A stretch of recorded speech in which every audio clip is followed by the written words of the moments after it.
Welcome to Burlap Teachers. Enjoy the video. You start by confirming compatibility.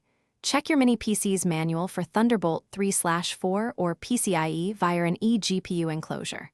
Once done, verify the GPU's length, power draw, and that your power supply or enclosure can deliver required watts. Make sure you have tools, screwdriver, anti-static strap, and necessary cables.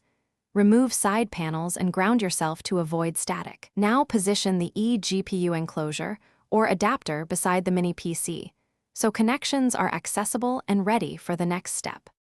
You place the GPU into the enclosure's PCIe slot with steady pressure until the retention latch clicks. This ensures solid electrical contact and prevents intermittent faults. Next, connect the 6/8-pin PCIe power cables from the enclosure's internal PSU or external adapter. Make sure connectors are fully seated to avoid power sag.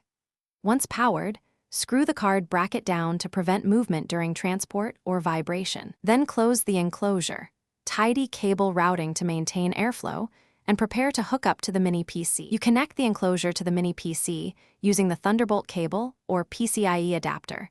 Then power on the enclosure first and the mini PC second, so the firmware enumerates the GPU. Once booted, install the manufacturer's GPU drivers and enable external GPU support in BIOS or operating system settings. This allows proper resource allocation and performance.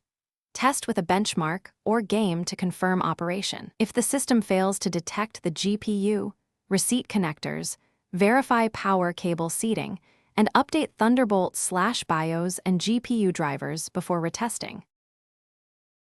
Thanks for watching. Consider subscribing if this video helped you.